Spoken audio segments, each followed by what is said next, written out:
Olá, tudo bem com vocês? Eu sou a Cat Lopes E eu, a Losane Winter.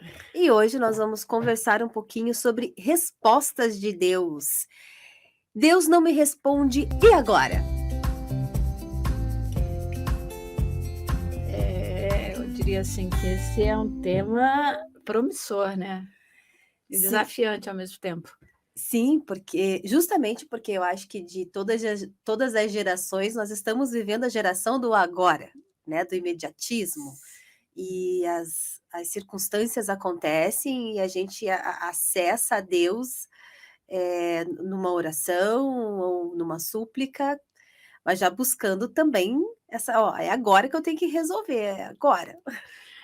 A gente voltando, também, retrocedendo nos nossos episódios, né, a gente teve no início desse projeto, a gente falou muito sobre oração, né, Sim, a gente citou vários tem uma exemplos, né, temporada inteira eh sobre isso, gente, vai lá. dentro da Bíblia e coisa e tal.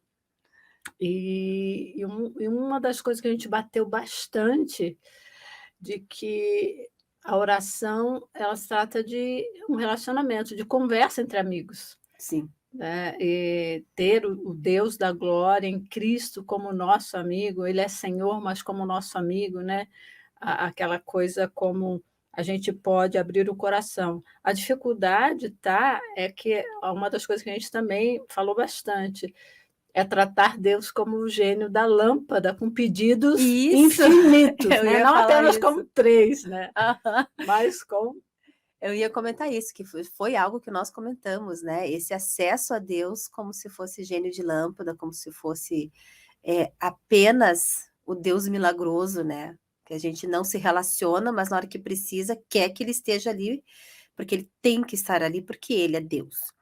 Né, então que Deus é esse que não está presente quando eu preciso?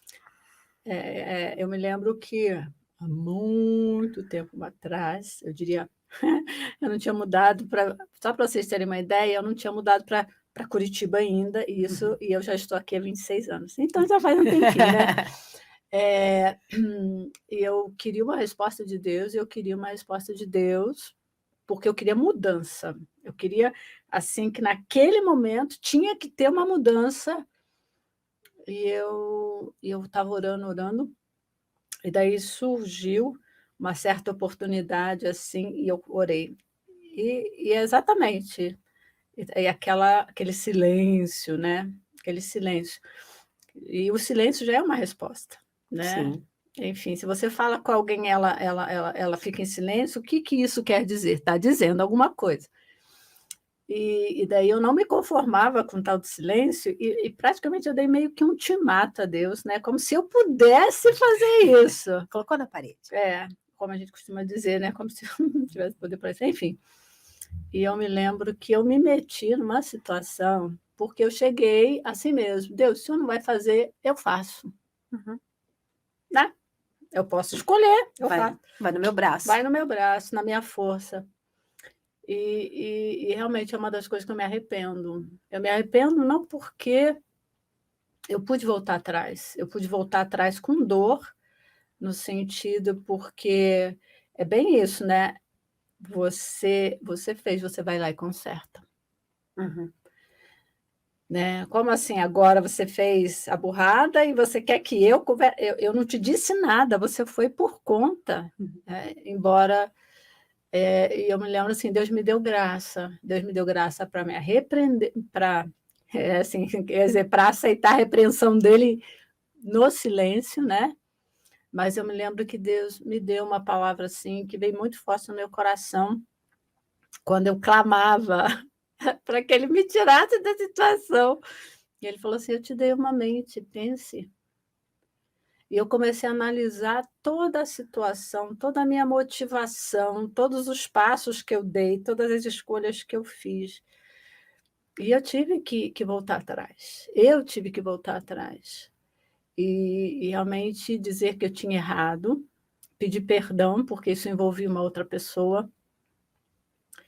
Só que, assim, os resquícios da minha atitude que ficou nessa pessoa, isso eu não pude resolver. Eu tive que aprender a lidar Sim, com isso.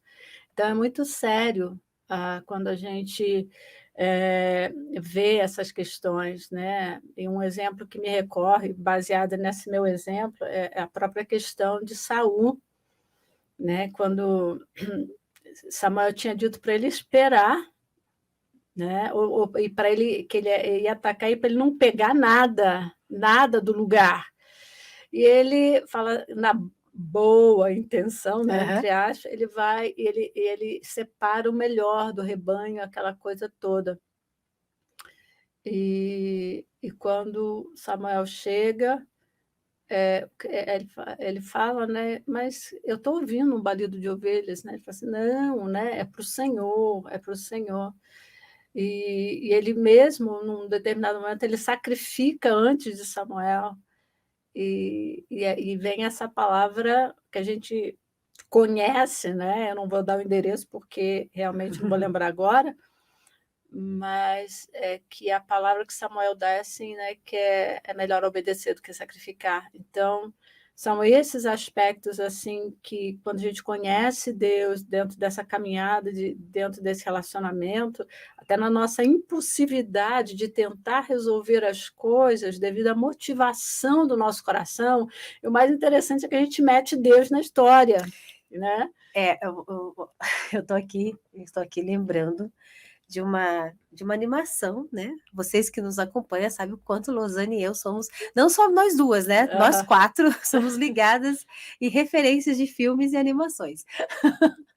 E tem um que é o Touro Ferdinando, né? Tem o livro, e tem uma cena que é muito engraçada, porque ele quer ir para a feira, ele recebe a ordem, né? Ou os donos falam para ele, você não pode ir para lá, porque você cresceu demais, e você pode assustar o povo, né? Então fique aqui na fazenda.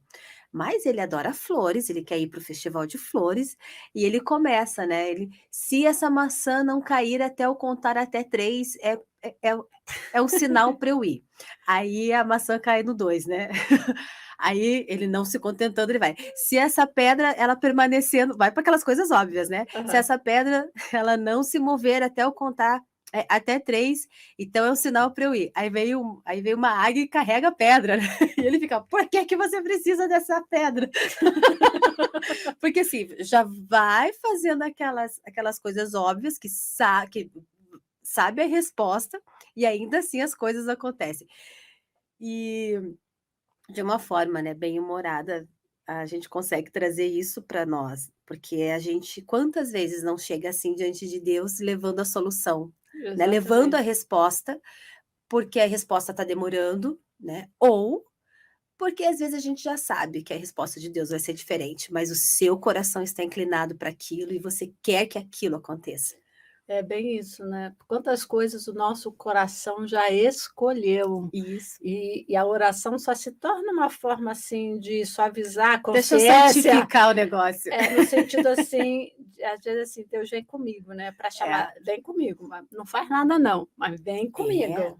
Né? Porque é por aí porque que se eu depois vou. der errado, eu posso colocar a culpa em Deus, né? Se eu Com chamo certeza, com certeza.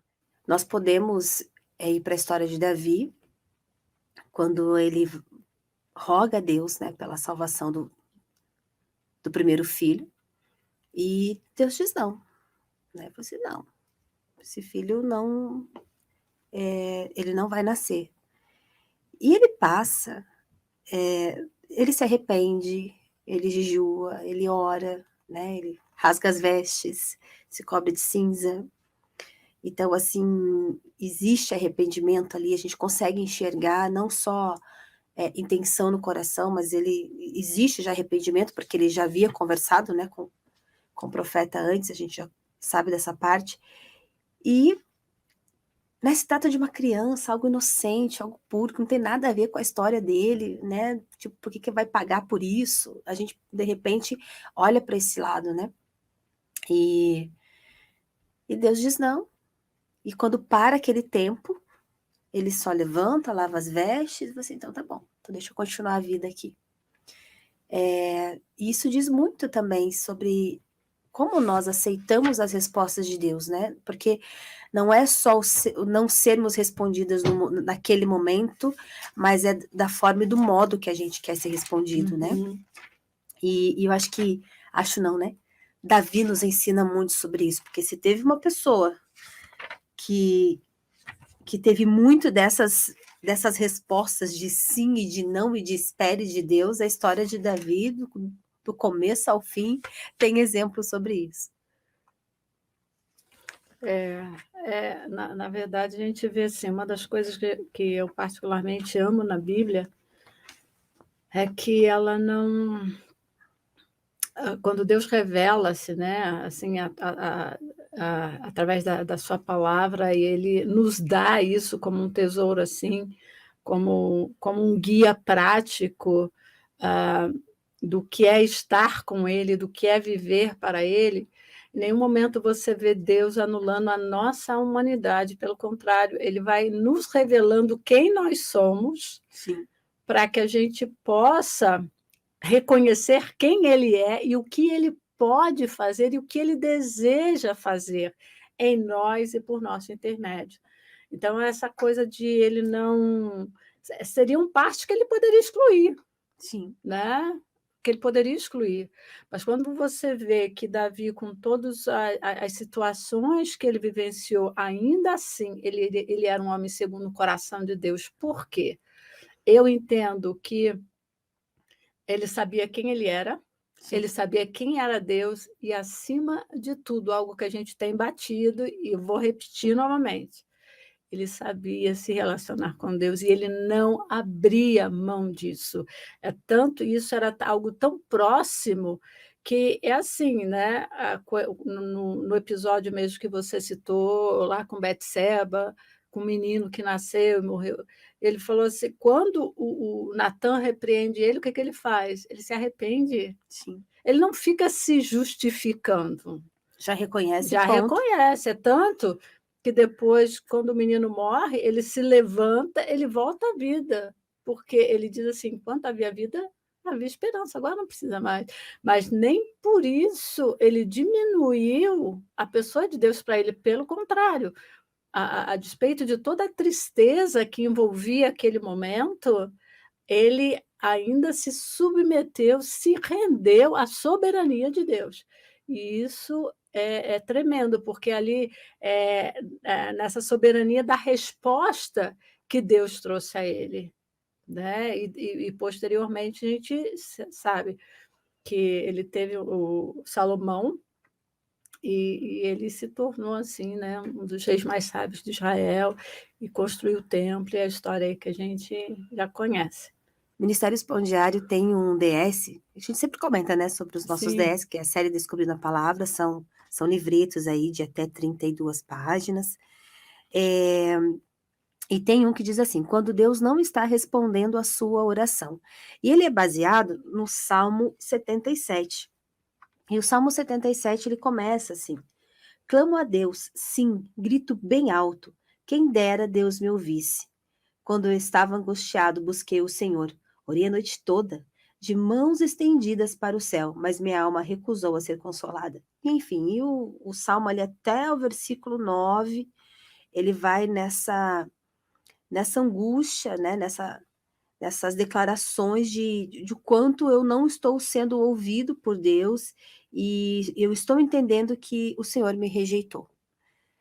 E aqui, novamente, né? Quantas vezes a gente se coloca nesse lugar? Quantas vezes a gente já se viu nesse lugar de clamar a Deus, de buscar a Deus, com fé, com fervor, com coração sincero, né? E aqui a gente está colocando não uma situação que às vezes a gente tenha buscado, né? Mas aquela situação mesmo de socorro bem presente na hora da angústia, né? Senhor, se cumpra esse versículo na minha vida, porque eu estou precisando. Eu preciso desse socorro agora. E aí a gente encontra esse silêncio, né? A gente encontra esse... O que Deus está querendo dizer com isso agora, né? O que esse silêncio significa? Porque Quando a gente está conversando com uma outra pessoa e ela fica em silêncio, a gente consegue ler no semblante dela se ela está pensando, se ela tá é, aqui eu tenho que abrir um parênteses, porque eu sou muito assim, né. O meu esposo, ele conversa comigo, ele me faz uma pergunta e eu tenho ali um tempo, porque às vezes eu estou pensando sobre aquilo, Uhum. né. E ele pergunta: "Você está me ouvindo?" Daí eu falo assim: "Sim, eu estou te ouvindo, eu só estou pensando". É. Tá aí essa, nós somos movidos a essa pergunta-resposta, né, assim, de Uhum. forma imediata. E mas logo em diante, voltando para os Salmos, ali a partir do versículo 11, principalmente, ele começa, ele diz assim: Depois, porém, lembro-me de tudo que fizeste, Senhor, recordo-me de tuas maravilhas do passado". Também algo que a gente já tem dito aqui algumas vezes, né, sobre os nossos altares, Uhum. e o quanto nós orarmos para que o Espírito Santo nos faça lembrar das vitórias que nós já alcançamos. E quando a gente diz vitórias, não é só os sims que nós recebemos de Deus, né? É todas as vezes que Deus segurou a nossa mão e que Ele passou junto com a gente, que a gente Sim, sim, sentiu um consolo dele, sim. seja na alegria, ou seja no sofrimento, seja na dor, ou seja no sim, no não, porque sim, sim, Deus nos diz não, muitas vezes, e, e isso é muito difícil da gente aceitar. É. Eu lembro que uma das coisas, assim, eh, muitas pessoas têm um relacionamento difícil com o pai, né, de ver Sim. que a gente conversa e coisa e tal. Mas eu tinha um relacionamento muito bom com meu pai. E era assim, né, a gente era muito companheiro. Aí ele me carregava para tudo quanto é lado, aquela coisa toda, e também ele procurava atender os meus pedidos. Quando eu amadureci, né, mesmo sendo criada na igreja, etc e tal, eu fui crescendo e tendo essa concepção de Deus, da paternidade de Deus como pai, assim, o meu primeiro choque foi esse, porque esse Deus que eu chamava de pai não me dava tudo que eu queria. O meu pai terreno já era o contrário, né, Aham. e muitas vezes ele passava a mão na minha cabeça, coisa que Deus não fazia, pelo contrário, ele me confrontava e me disciplinava. E eu falei assim: "Mas como que pode?" A minha dificuldade, né, De estava entender esse de entender, Deus. estava nesse contraste, até um dia que eu me lembro muito bem, algo que eu entendi, aí eu entendi os nãos de Deus, porque Deus não nutre as nossas disfuncionalidades, Sim, né. E eu falei assim: "É Deus", e aí aquilo que Tiago, traz, né, "Por que que você pede e você não tem?", né, porque você pede mal para gastar em quê? Nos seus egoísmos. Então, eu passei a perceber muito dessa coisa da resposta de Deus, também de avaliar a minha motivação dentro desses pedidos. Então a gente lida com 2 coisas, a motivação do nosso próprio coração, a gente lida com o propósito de Deus dentro da situação, e aquilo que ele é algo que ele está vendo que nós não vemos. Então, tem coisas que a gente não vai ter resposta desse lado da eternidade, e não adianta espernear. Porque, eu entendo que algumas das coisas, das respostas de Deus, elas estão envoltas em algo que a nossa mente limitada, nem a nossa vida teria condições de abarcar. E é tanto que quando você vê, e eu baseio, essa minha colocação na experiência de Paulo, que ele descreve em 2 Coríntios 12, que ele vai dizer assim: "Em 3 ocasiões supliquei ao Senhor que o removesse", né, ele está falando do espinho na carne. sim. "Mas ele disse", ou seja, Deus respondeu a ele: "A minha graça é tudo que você precisa. Meu poder opera melhor na fraqueza". Então, ou seja, isso aí é um propósito que vai além da nossa finitude, Sim. né, ou seja, a legitimidade com a qual a gente se coloca diante de Deus é um fato. E aí, Lu, você toca num ponto que a gente tem conversado bastante. é o nosso olhar voltar para a eternidade. Porque normalmente a gente fica como crianças, né?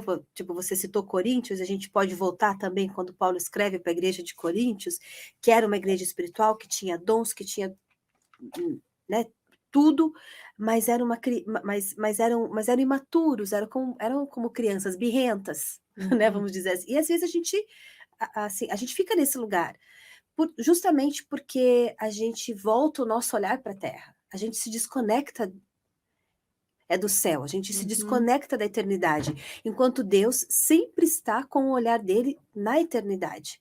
Nós olhamos sempre para as circunstâncias, nós olhamos para a terra, para as coisas terrenas, enquanto Deus ele tem o olhar dele na eternidade. As respostas de Deus para nós, elas sempre estão com esse, vamos dizer assim, filtro, né? É Numa verdade. linguagem atual. Aham. Sempre com esse filtro, enquanto porque existe a salvação, ele nos quer junto com ele, né, na eternidade, e Deus tem essa visão do todo. Uhum. Esses dias foi interessante que o Victor, ele brinca lá de Minecraft, né, e o Minecraft tem essa visão 3D, né, ele virou para mim e falou assim: "Mãe, por que que a gente não enxerga igual o Minecraft?" Eu falei assim: "O que que é isso, filho? Como assim?" Ele: "Por que que a gente não enxerga de cima?" Eu: "Filho, não tô te entendendo. Tipo, tenta desenhar pra mamãe", né. "Mãe, é que assim, no Minecraft a gente tá jogando e eu consigo ver, né, pra onde vai, o que vai acontecer lá na frente e a gente aqui na vida real, a gente não consegue fazer isso". Eu: "Ah, entendi. Você tá dizendo essa visão 3D, né, que você consegue dar zoom e você já consegue ampliar a tua visão e tudo mais". Ele: "Isso". Eu falei assim: "Ah, filha, essa visão só Deus tem". E Uhum. é por isso que nós precisamos confiar em Deus. Sim. E ao mesmo tempo você vê que ele partilha dessa visão por meio da sua palavra. Isso. Então, porque à medida que você lê a Bíblia, você vê que a sua fé, ela não é irracional. Hum. Ela é uma fé racional, porque ela te desafia a escolher com base no entendimento, né, ao mesmo tempo que também é aquela coisa da confiança. Sim. Né, ou seja, eu dou esse passo porque eu confio, mas eu confio por quê? Em quem? Porque ele é um Deus que se revela, não é algo assim, uma incógnita que você não sabe, que você não conhece, Uhum. né, pelo contrário, quando você olha para Jesus, ele é a expressão do Deus invisível. E é uma coisa só, você falando aí, a gente tem o exemplo ali dessa visão de eternidade, quando a gente vê o seguinte: aquilo que Deus manifesta, aquilo a forma como Deus trabalha, realmente é visando essa eternidade com Ele, né, que começa aqui, que deve começar aqui. Os Sim. passos que a gente dá aqui é exatamente conectado a esse pós, né. E um dos exemplos também bíblico na gente que a gente pode ver, assim, Deus não me responde, é ali o episódio, da ressurreição de Lázaro em João 11. Você vê que as irmãs, né, eu até falei sobre Marta e Maria no Aham. episódio anterior, e eu volto a esse agora num outro momento, aonde Marta e Maria mandam uma mensagem a Jesus dizendo que o amigo querido dele, Lázaro, né, a NVT usa essa expressão, o amigo querido estava muito doente. E ele ainda demora 2 dias no lugar onde ele estava para se deslocar em direção. E há uma série de questionamentos, né, a gente vai, né, dos próprios discípulos, Sim. por que voltar para lá e coisa e tal. E a gente vê que quando Jesus chegou à cidade, não à casa delas, mas à cidade, a Marta vai logo em direção a ele, Maria fica em casa e e ela faz e ela pergunta a Jesus, porque eles tinham mandado mensagem, e ela pergunta para Jesus, não, pergunta não, ela faz essa seguinte afirmação: "Se o Senhor estivesse aqui, meu irmão não teria morrido". Daí passa e daí depois ele manda chamar Maria, né, porque ele ficou ainda lá aonde ele tinha chegado, e Maria faz a mesma declaração. Senhor, se o Senhor estivesse aqui, meu irmão não teria morrido. Mas a colocação de Jesus, a resposta que ele dá para os discípulos do seguinte, Lázaro adormeceu, embora ele tivesse morrido, né? E eu estou indo para despertar. E na cabeça dos discípulos, ele só estava dormindo mesmo, eles entenderam literalmente. Daí você vê a resposta que ele dá para Marta quando ela faz essa colocação, né? Ele fala assim, mas se você crer, você vai ver a glória de Deus. Então você vê uma dimensão aí, bem dentro do que você falou, que a gente não tem a visão do todo, né? E quando a gente, à medida que a gente vai lendo João 11, a gente vai vendo o descortinar desse acontecimento, havia um propósito muito maior que as irmãs não estavam entendendo, que era muito maior do que simplesmente, entendam bem quando eu digo simplesmente, aquele momento que elas estavam vivenciando Sim. de sofrimento que envolvia a doença do irmão e posterior morte. Então, na nossa humanidade, com certeza, é extremamente difícil lidar com essa situação, aonde eu reconheço a soberania do Senhor, por isso eu recorro a Ele, e naquele momento Ele não vem. Mas, ao mesmo tempo, não é que ele não veio fisicamente da forma que elas esperavam, mas ele veio porque Sim. ele ouviu o clamor delas, né? Só que como o agir de Jesus estava extremamente atrelado à obediência ao Pai, ele esperou o tempo para poder trazer essa resposta. Então, eu creio que dentro disso, né? Quando eu digo assim, Deus não me respondeu, Deus não me responde, coisa e tal. Então, e agora? Espere. E agora? Espere, porque ele está agindo, mesmo que até essa canção que a gente canta, né? Tipo, mesmo que eu não veja, mesmo que eu não sinta, Deus está trabalhando. Deus está trabalhando. Só trazendo um comentário do autor desse DS, ele diz assim, que encaixa muito bem, né, com o que a gente vem conversando. Voltando lá para o Salmo 77, ele escolheu parar de ser uma... Opa, vamos ler direito aqui. Ele escolheu parar de ser uma vítima de seus sentimentos. Somente sua vontade entram em cena. O controle de sua vida se transfere do seu coração para sua cabeça. No momento em que ele toma essa decisão, o salmista deixa de focar-se em si mesmo e em suas circunstâncias e começou a focar-se em Deus. As circunstâncias, elas limitam a nossa visão, limitam a nossa confiança, limitam a nossa aceitação da resposta de Deus.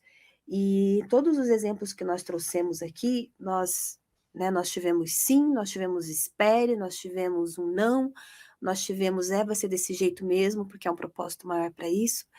E às vezes parece uma resposta genérica, né? Quando nós falamos para as pessoas num tom de levar consolo, de que há um propósito para todas as coisas, Deus tem um propósito para isso, principalmente quando é um não. Uhum. Eu estava bastante relutante se eu ia contar sobre isso aqui hoje no episódio, mas o Espírito Santo tem movido para eu me abrir sobre isso aqui, compartilhar isso com vocês. Eu já contei quando eu falo sobre o meu testemunho com o Victor, sobre o nascimento dele, e eu sempre comento que eu fiquei muito, muito abalada quando eu recebi a notícia, porque a minha irmã tinha passado por uma perda. E isso é um ponto que, assim, eu nunca me abro bastante sobre ele, porque por muito tempo eu me sentia constrangida quando eu ia contar sobre o Victor, sabendo o que a minha irmã, 1 ano atrás, tinha passado por algo parecido, mas para ela a resposta foi não. Uhum. Então isso sempre mexeu muito comigo. Como que eu vou na frente dela, tipo, perto dela, falar com tanta alegria sobre a vitória que Deus me deu, sendo que eu sei de toda a dor que ela passou, porque assim como ela esteve do meu lado em todo o meu processo, eu estive do lado dela em todo o processo dela. Então a gente compartilha da dor e nós compartilhamos da alegria.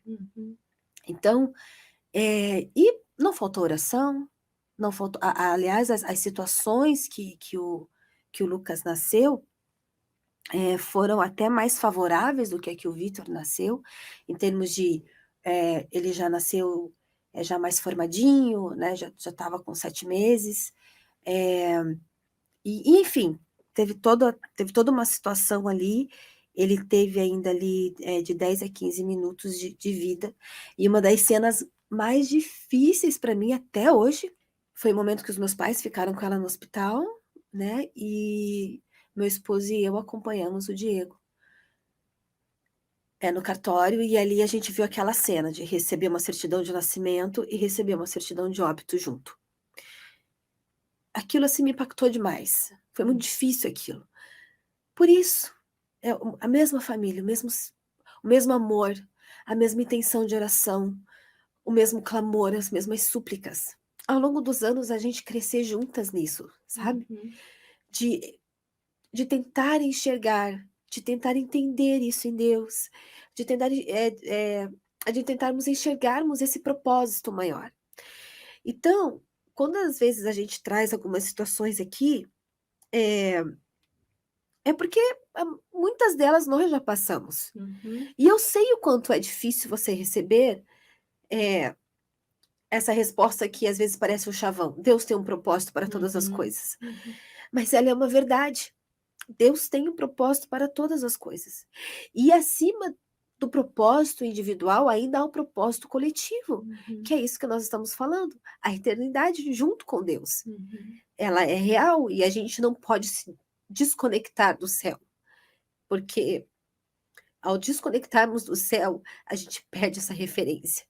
A gente perde essa força que Davi teve de quando ele recebia a resposta de não de Deus, ele continuava firme.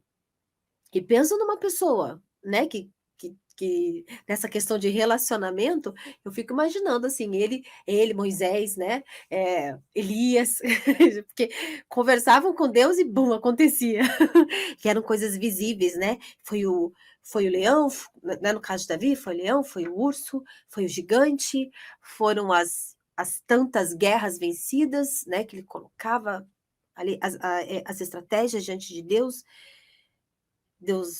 né, Deus trazia sabedoria, enfim, a gente vê Moisés, o povo que tinha, né, o Mar Vermelho, que viu o Mar Vermelho se abrir, enfim, foram povos, foram gerações que viam de uma forma sobrenatural, né, o milagre de Deus, os milagres de Deus, essas respostas de Deus, essas intervenções assim que como levar, que, tipo assim, que isso só aumenta a sua confiança de levar a Deus já sabendo que vai ter um sim. Porque como Deus vai me dar um não nisso? Ou como Deus não vai me responder com isso? Eu já sei o que ele fez, né? Mas é justamente isso.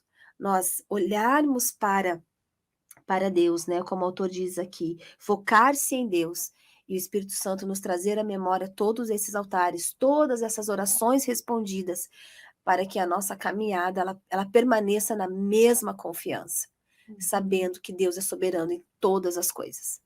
Gente, esse foi o nosso bate-papo com vocês sobre respostas de Deus. Sim, agora. Eu espero que a gente tenha colaborado um pouquinho aí com a tua caminhada cristã. Continue com a gente nas redes sociais, oficiais de Ministérios Pão Diário Oficial, no YouTube, no Facebook, no Instagram, no nosso podcast, né, Deus e Elas. Deus abençoe e até a próxima. Até, gente. Tchau.